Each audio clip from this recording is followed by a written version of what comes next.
Oi, gente, eu sou Daniele Souza, advogada, especialista em direito empresarial e digital e também na área da estética.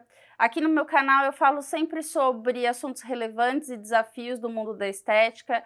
Então, se você já assistiu os meus outros vídeos e se você gostou deles, já vou começar o vídeo pedindo para que vocês se inscrevam no canal, acionem o sininho e deixem o seu like. Isso é muito importante para a gente.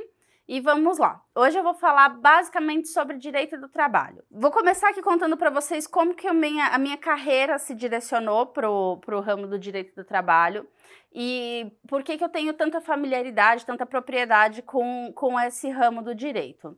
Bom, a minha carreira, eu não escolhi, mas o direito do trabalho me puxou. Eu comecei a faculdade com 17 anos, então eu nunca tinha trabalhado.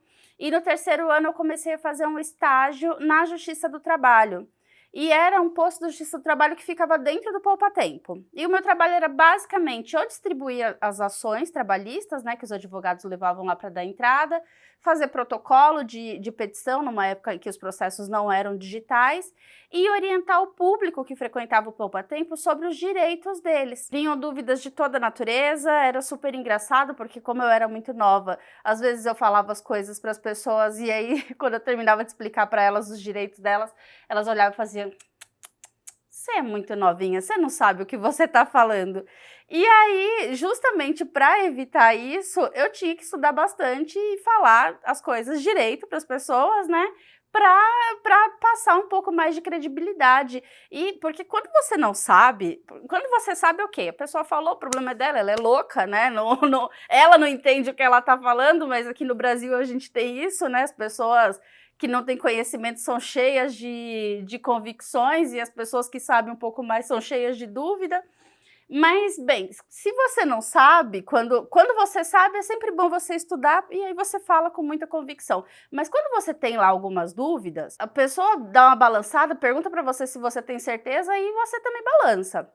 Então, eu tive que estudar bastante já nessa época para conseguir atender esse público. E aí, depois, quando eu comecei a advogar no escritório, que era um escritório eminentemente empresarial.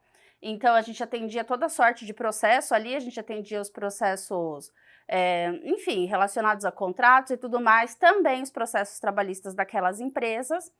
E aí eu parei de advogar por um tempo, tive meu filho. Quando eu voltei a trabalhar para um escritório que era só trabalhista e que advogava para um sindicato muito grande aqui de São Paulo.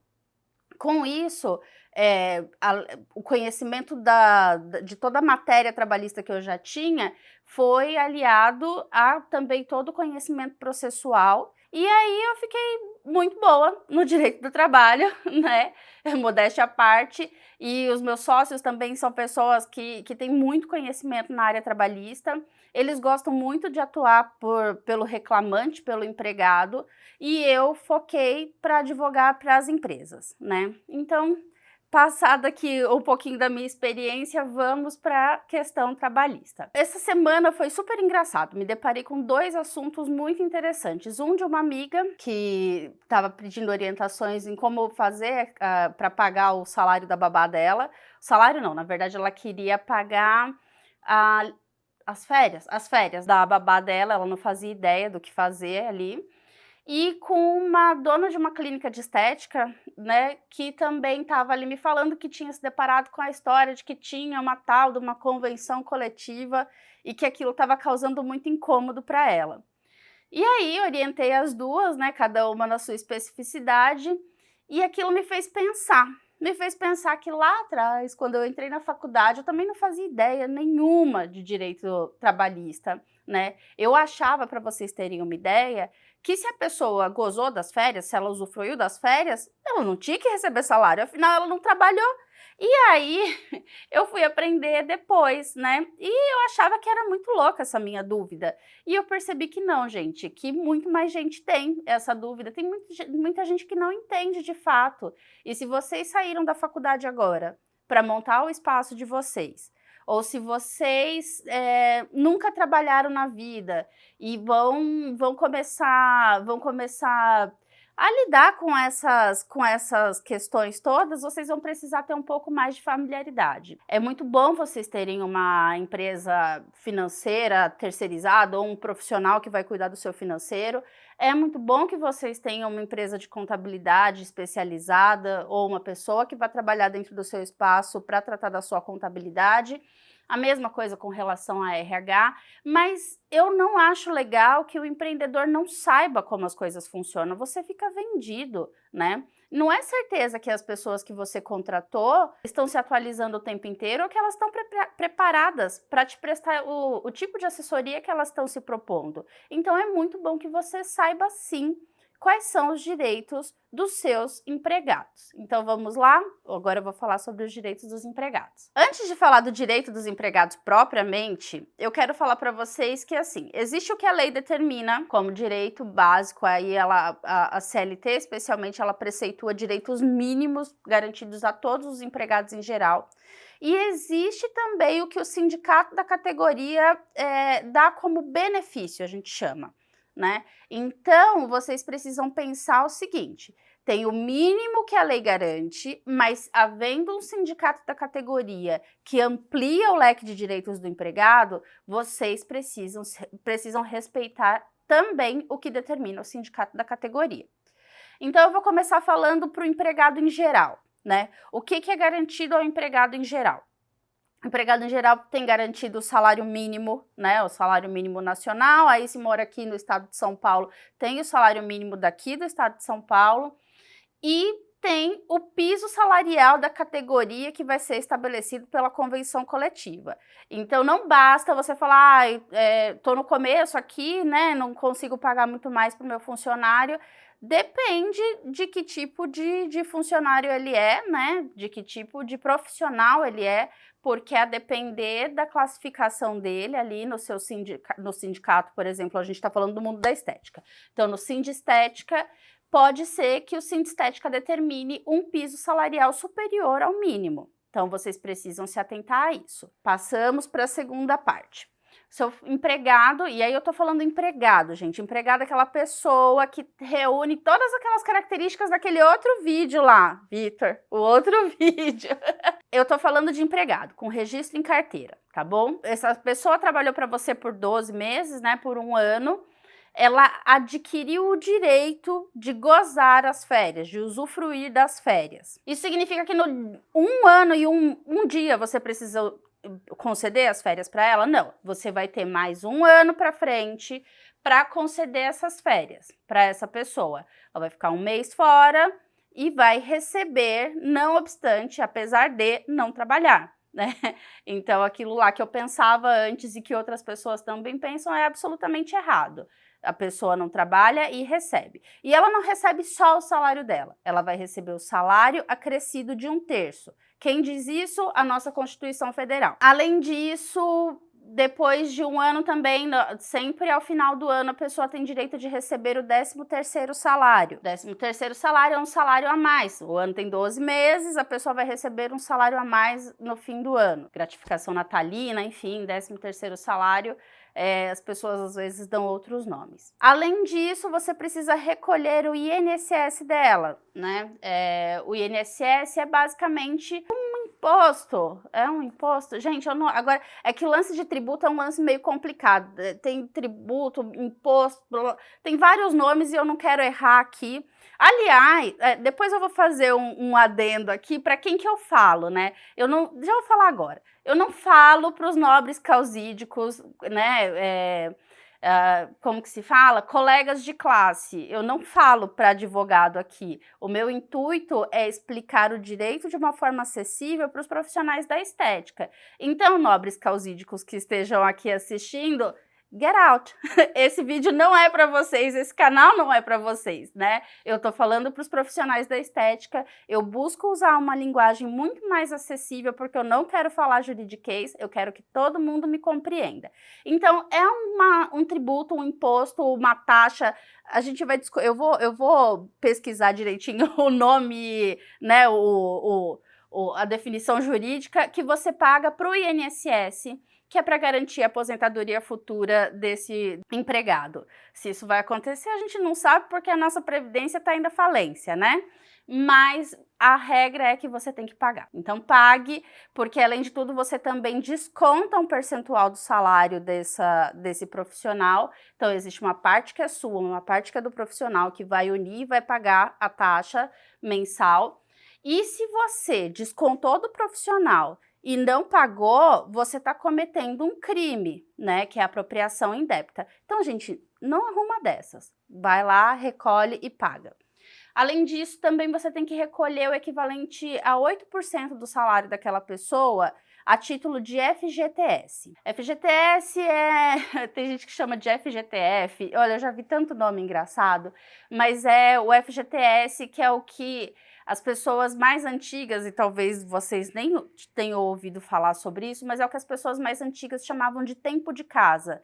Cada mês que a pessoa está trabalhando, é poupado o equivalente a 8% do salário dela, porque no final, ninguém é obrigado a continuar com o empregado, e aí se um dia você quiser demiti-lo, além do valor que está depositado naquela conta vinculada que a gente chama, que fica lá na Caixa Econômica Federal, você tem que pagar uma multa de 40% se você mandar esse empregado embora sem justa causa, e aí quando somado isso daqui, essa indenização por você tê-lo dispensado sem justa causa, é o que antigamente as pessoas chamavam de tempo de casa.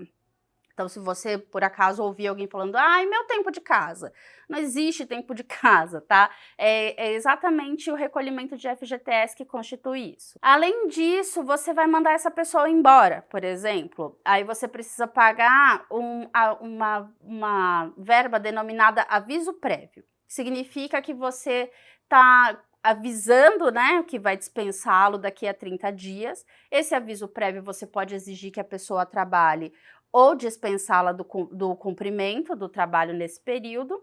Se você exigir que ela trabalhe, você deverá dispensá-lo por 2 horas mais cedo do final da jornada, com a ideia dessa regra é que a pessoa possa sair e procurar uma recolocação no mercado de trabalho. Ou então os últimos dias desse aviso prévio não serão trabalhados também, porque aí é como se fosse, eu estou recebendo o mês de salário, mas eu ainda tenho um período aí que eu posso procurar uma recolocação.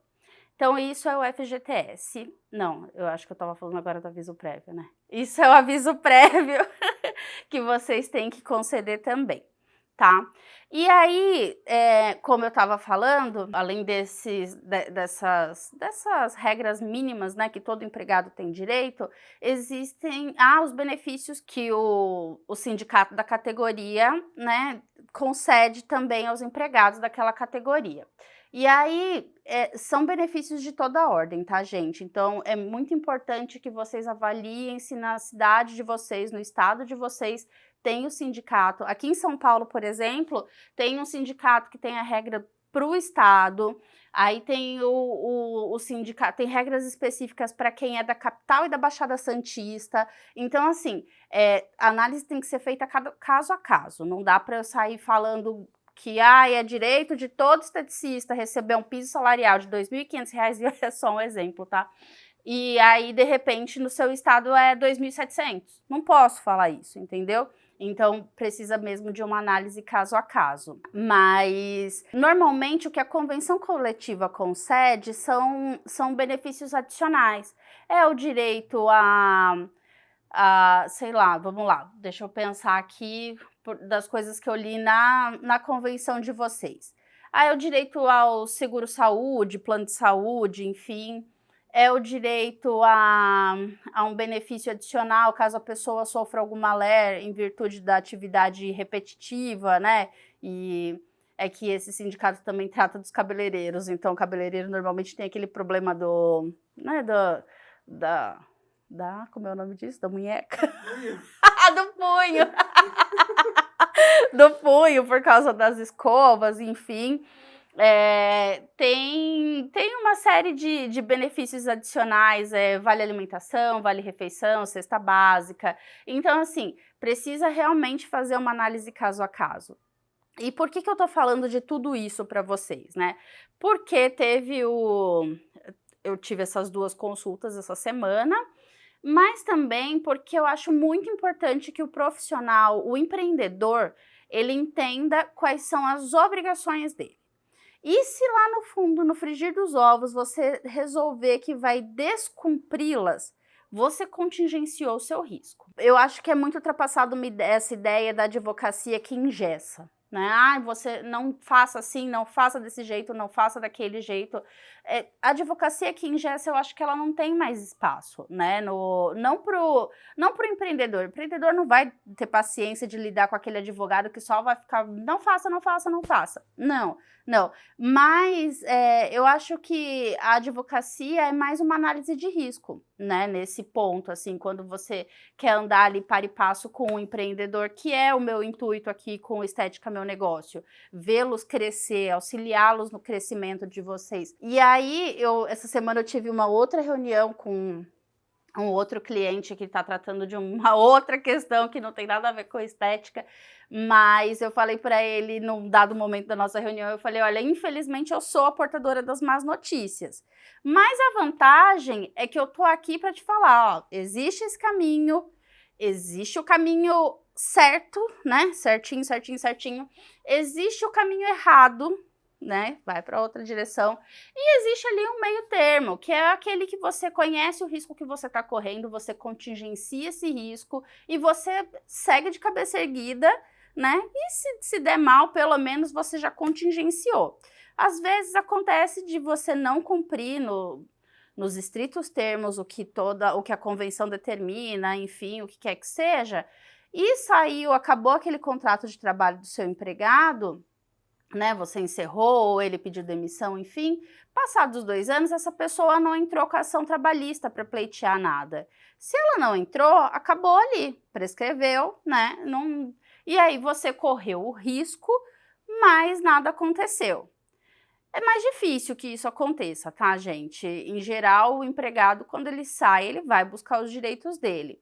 Mas se você sabia que ele ia procurar os direitos dele, você sabia que existia esse risco, você contingenciou, você fez uma reserva ali, né? E aí, quando ele entrou com a ação, então você vai lá e você tem condições de fazer uma proposta de acordo. Então, assim, há maneiras de contornar, né? Mas os riscos, eles têm que ser muito bem calculados. E é basicamente isso, então, calculando os riscos, né, traçando uma estratégia, sabendo o caminho que você está trilhando e sabendo até mesmo que o caminho às vezes não é o correto, você não vai ser pego de calças curtas, como dizia minha avó, você não vai se deparar com uma situação quase que incontornável, porque uma coisa é pesado, a carga trabalhista, né? A carga de um empregado é pesada?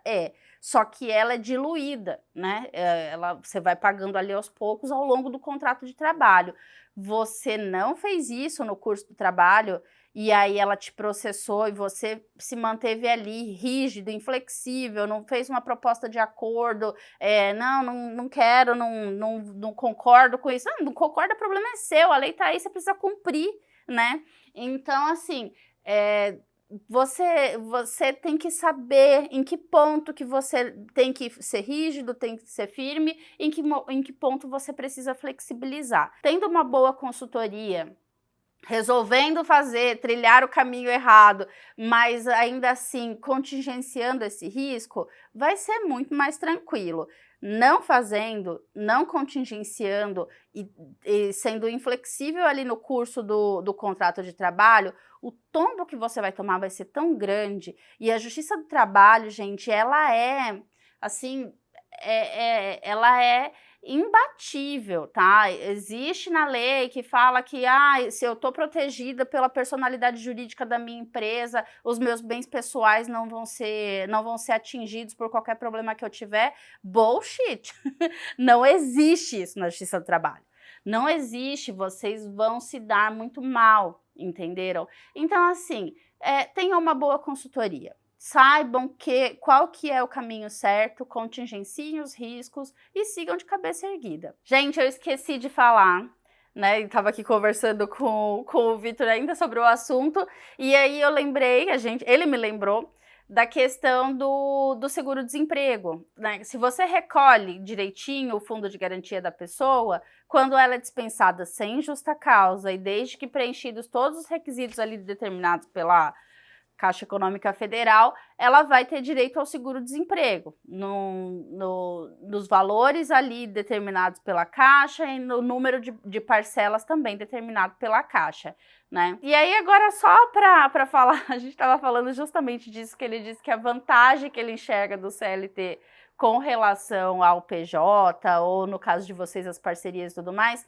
é uma suposta estabilidade. Não existe estabilidade mais na justiça, a não ser em alguns casos muito específicos. Estabilidade por doença, a pessoa está doente em tratamento, ela não pode ser mandada embora. Estabilidade gestante, estabilidade pré-aposentadoria em algumas categorias, mas são situações muito específicas. Não há estabilidade, justamente porque não há estabilidade, né, aquela estabilidade indiscriminada, geral e indiscriminada, justamente por não haver essa estabilidade indiscriminada, é que existe o recolhimento do fundo de garantia mês a mês, né? É meio que uma compensação. Quando a lei tirou a história da estabilidade, ela determinou que a pessoa recolhesse essa poupança paralela para que quando a pessoa fosse mandada embora, ela fosse compensada por isso. Então, ficou alguma coisa? Eu falei, né, que recolhendo direitinho o fundo de garantia, a pessoa recebe o seguro-desemprego. É isso, gente. Agora acabou o assunto do direito do trabalho. De qualquer forma, é um tema super controverso. Gera muita revolta.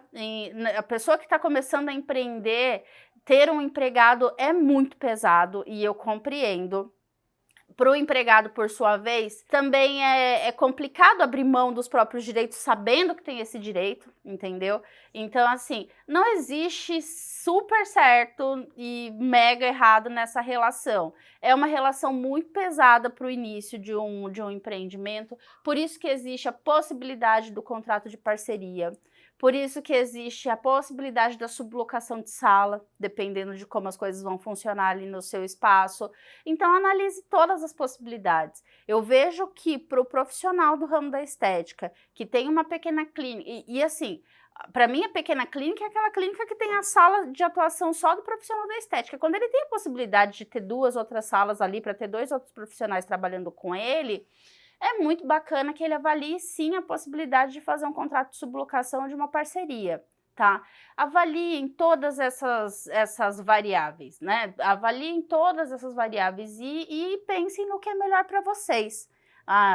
Ter o status de chefe, de big boss, nem sempre é muito importante. É melhor que vocês consigam aí maximizar o faturamento de vocês, né? Minimizar as despesas e aí ter um respiro e pensar no próximo passo, numa próxima etapa. E com relação ao estagiário, muito cuidado, hein, gente? Tem regras muito específicas de contrato de estágio. Não venha aí contratando a pessoa, fazendo ela de seu empregado e depois querer dizer que ela é estagiária também, que isso vai dar ruim. Se vocês gostaram desse vídeo, falar de novo? Se vocês gostaram desse vídeo, então, acionem o sininho, se inscrevam no canal e deixem o seu like.